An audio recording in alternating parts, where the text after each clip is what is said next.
Hallo, eure Anne Pross von Anne Pross Kunst ist wieder da.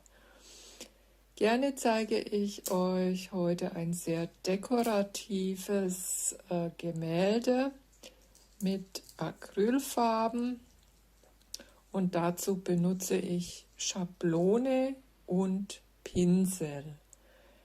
Ich habe hier einen Kosmetikpinsel, den kann man wunderbar als Tupfpinsel für Acrylfarbe benutzen. Eine Plastikschablone mit einem hübschen Muster habe ich mir auf das Aquarellpapier aufgelegt und tupfe nun diese Farbe in die Zwischenräume der Schablone. Dazu habe ich mir eine grüne Farbe genommen und das dauert jetzt ein bisschen, denn man muss hier bei dem Auftupfen der Farbe sorgfältig arbeiten. Dann ziehe ich das ab und wie ihr seht, ist jetzt das Muster aufgebracht. Ich setze die gleiche Schablone nochmal in die andere Ecke und gehe da genauso vor, wieder mit der grünen Acrylfarbe. Von oben mit dem Pinsel sanft auftupfen. Und damit fahre ich über die ganze Schablone wieder locker drüber. Dieser Kosmetikpinsel eignet sich dafür sehr gut, weil er viele feine Haare hat und somit gelangt die Farbe gut durch diese Öffnungen der Schablone.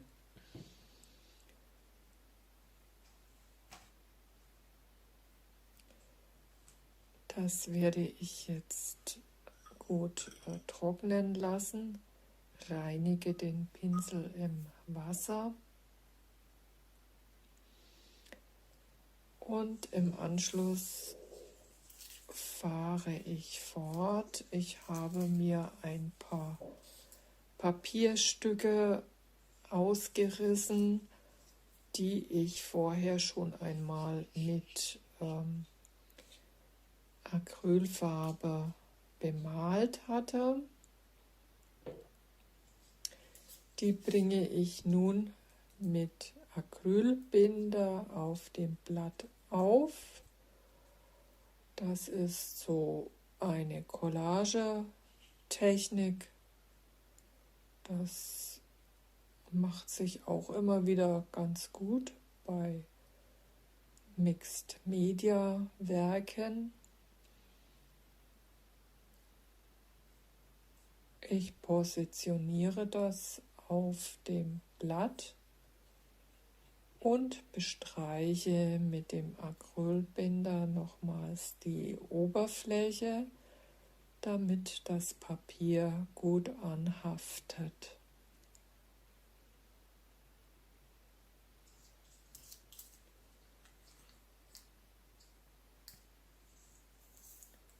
Immer wieder schaue ich zuerst, wie wirkt das am besten, wo möchte ich jetzt diese Papierschnipsel mit der Farbe aufkleben, um damit die Wirkung zu erzielen, die ich gerne hätte.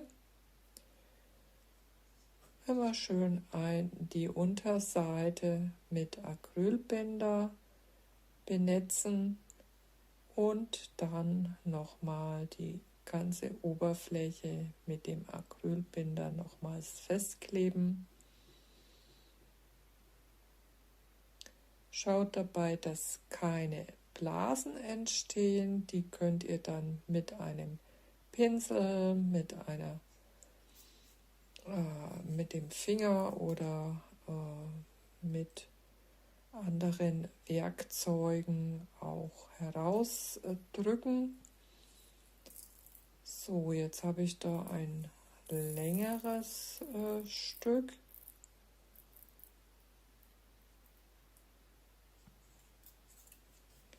Das werde ich ungefähr so diagonal aufbringen.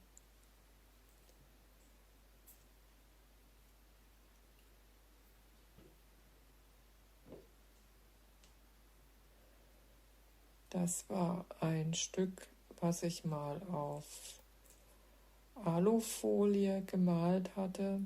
Solche Sachen hebe ich mir grundsätzlich immer auf. Stellt euch da ein kleines Kästchen zusammen, wo ihr solche Abfälle mit Farbresten von Papier oder Alufolie aufbewahrt. Das könnt ihr dann immer wieder in andere Kunstwerke mit einfügen. Solche Materialien hebe ich mir grundsätzlich auf. Da können auch kleine Papierstücke ihre Verwendung finden.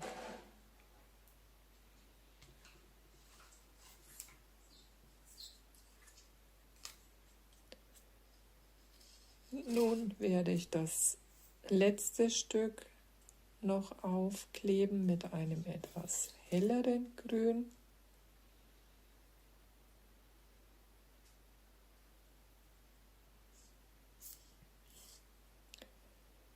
In der gleichen Vorgehensweise natürlich.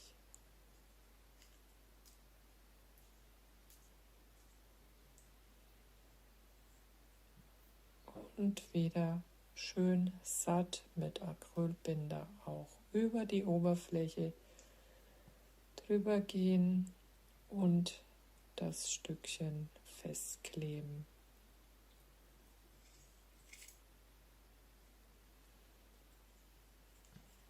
Ich habe sogar noch eins gefunden. Das kommt noch auf der anderen Seite zum Zug.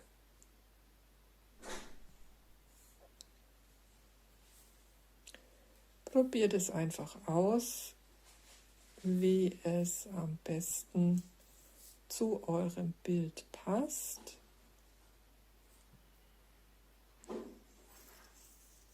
Wechselt einfach die Positionen mehrmals, dann seht ihr, wie ist die Bildwirkung.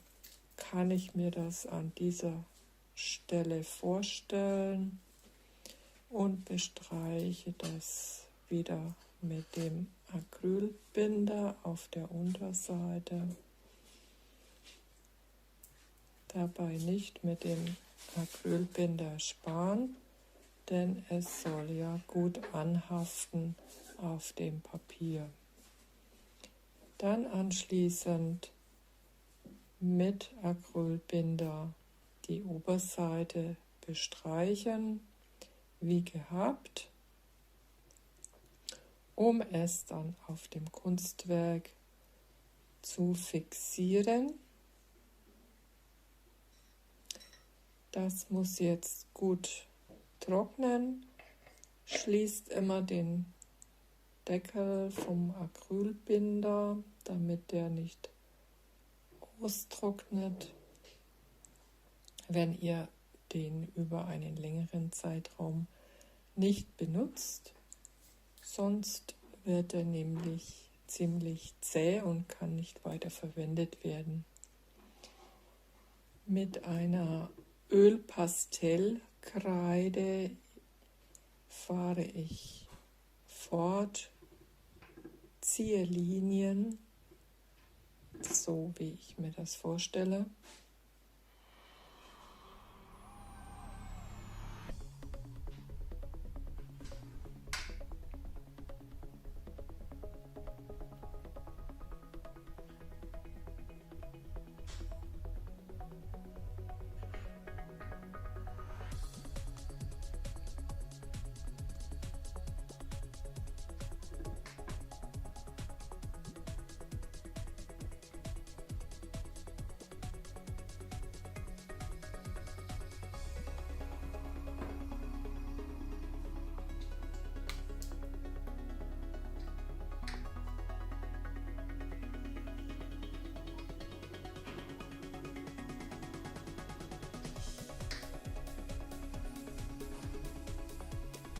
habe mich in dem Fall für parallel nebeneinander liegende Linien entschieden, um Verbindungen herzustellen zwischen den aufgeklebten Elementen und dieser Tupfmalerei mit den Schablonen.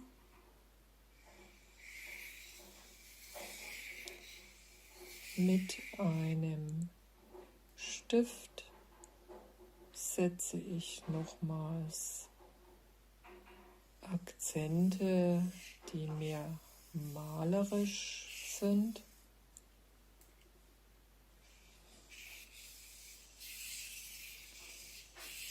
Ziehe Kreise auf das Blatt, um das mittige Element der Schablonen zu wiederholen.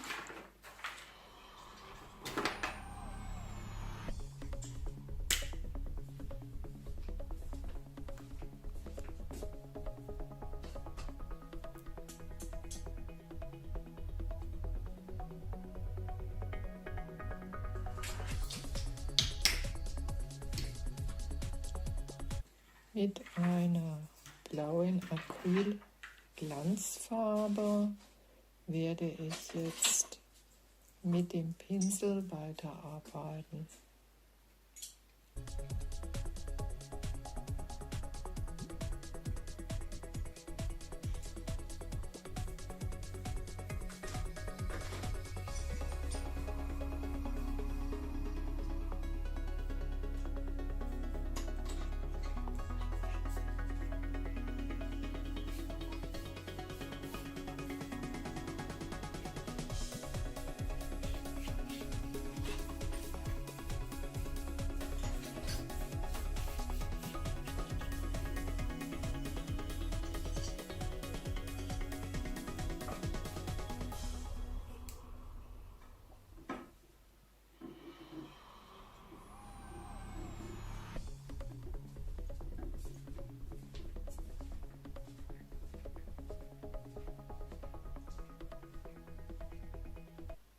Ich spritze ein bisschen von dem Farbwasser auf, lasse das etwas anziehen und habe mir ein Küchenkrepppapier geholt,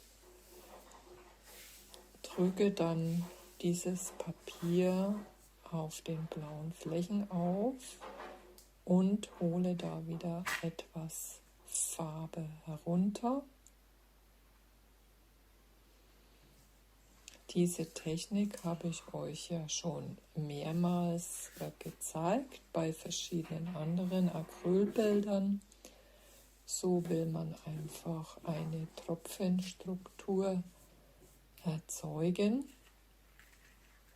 die das Bild dann interessant macht.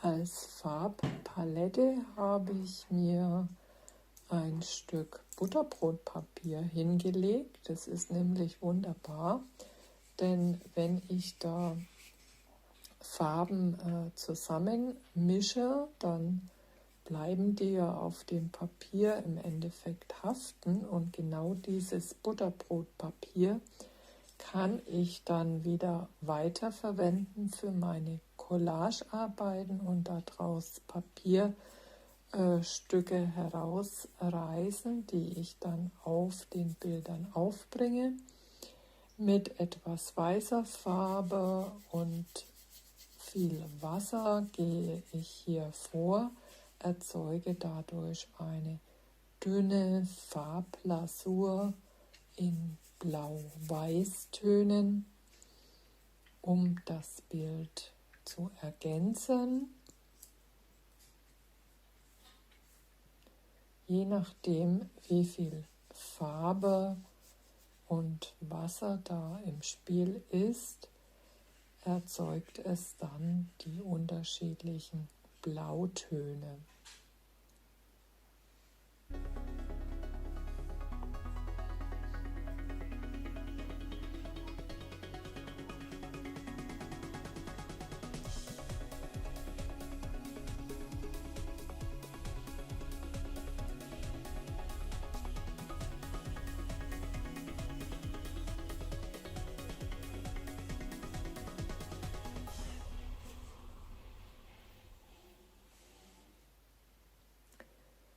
So, das habe ich wieder trocknen lassen und jetzt habe ich wieder Farbe angemischt, die ich vorher noch auf dem Blatt Papier hatte und male da einfach weiter.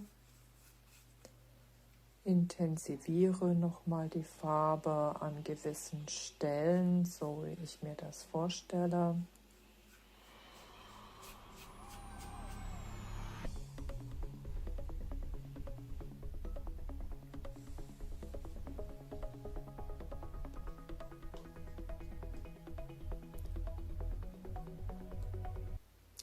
Immer wieder benutze ich mal von diesen Ölpastellkreiden eine Kreide, um dann malerisch da noch tätig zu werden mit diesen Ölkreidestiften.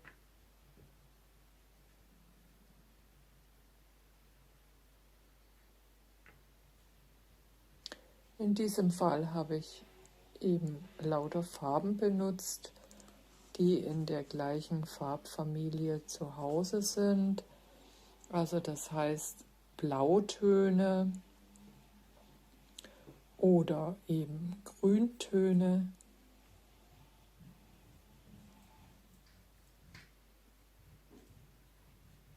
Einfach alles, was euch in den Sinn kommt, was eben mit diesem Bild dann im Einklang steht und eine Farbharmonie erzeugen kann.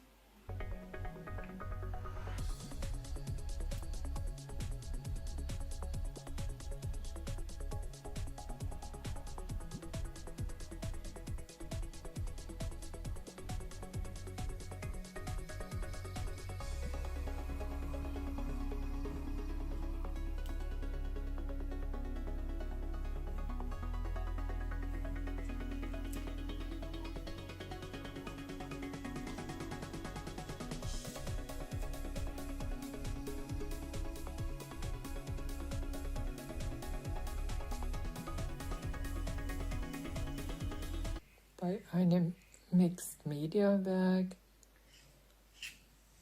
könnt ihr verschiedene Materialien aufbringen. Ihr könnt unterschiedliche Arten von Farben und Stiften oder eben Kreiden benutzen. Da gibt es ja wirklich eine große Anzahl von Möglichkeiten.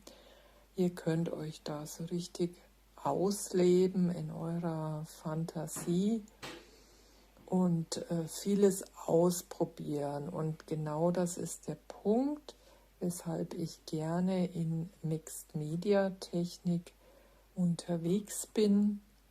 Das ist so variantenreich und regt einfach meine eigene Fantasie an und ich hoffe, das regt dann auch eure Fantasie an, euch als Zuschauer, dass es euch begeistert und inspiriert, wenn ihr vielleicht selbst malerisch gerne was machen möchtet oder zeichnerisch, dann könnt ihr euch hier so richtig ausleben und vieles ausprobieren.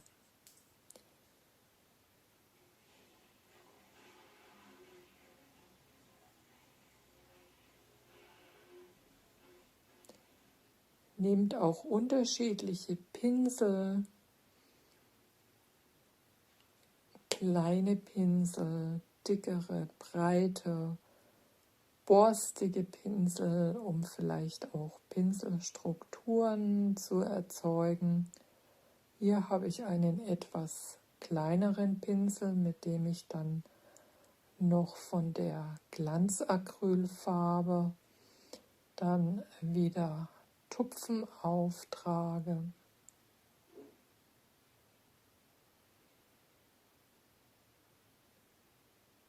Da bleiben auch die Pinselstrukturen erhalten. Das sind ja keine ganz feinen Haare, die der Pinsel hat, sondern das sind mehr so Borstenhaare.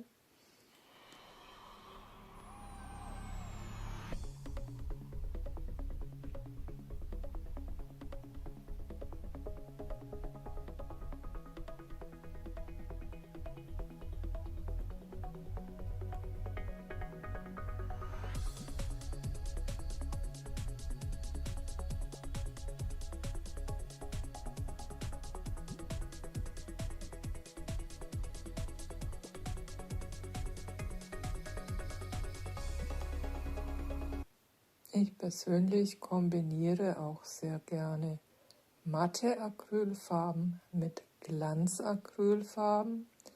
Das gibt den Kunstwerken dann nochmal so einen Schub, so einen Pep.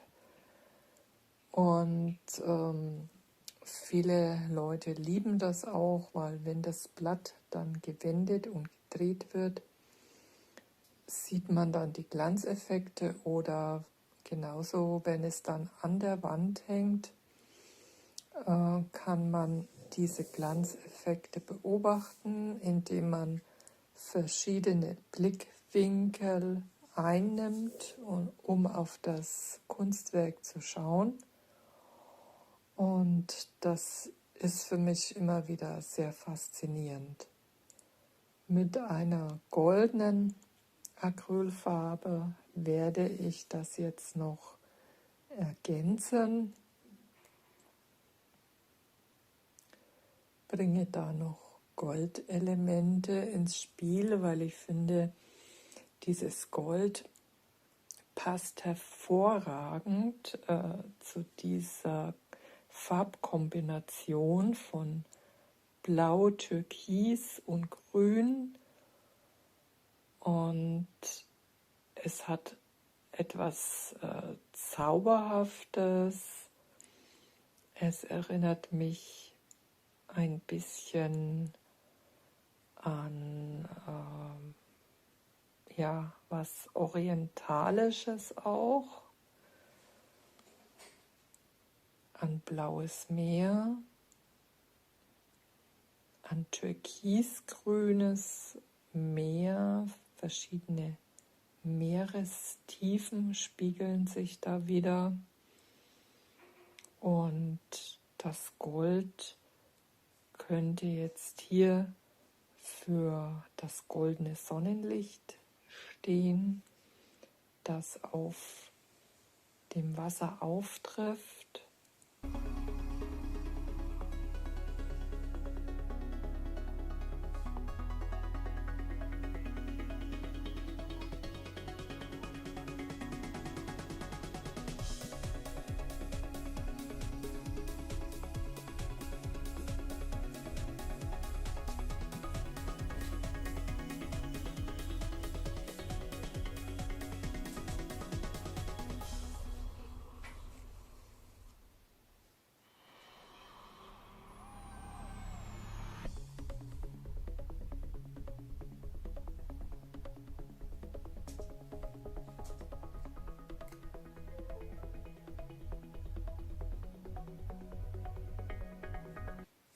Mit der goldenen Acrylfarbe betone ich die Kreiselemente.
Man kann das Blatt auch öfter mal drehen, um zu sehen, ob sich durch eine andere Perspektive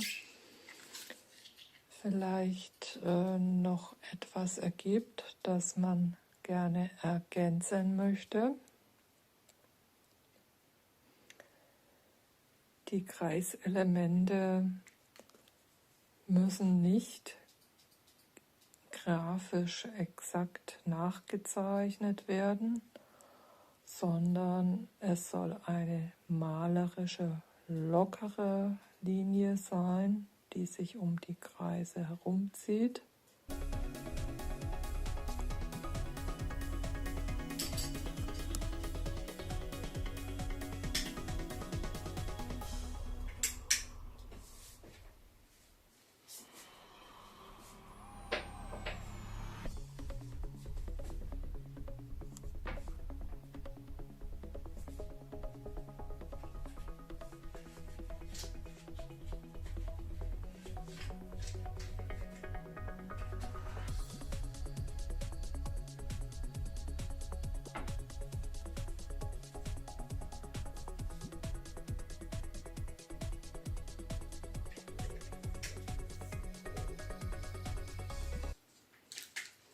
Ich danke euch jedenfalls vielmals fürs Zuschauen und ich hoffe, dass euch das gefallen hat. Ihr seht, es glänzt wunderbar im Licht und gleich zeige ich euch, wie das Bild am Ende an der Wand aussieht.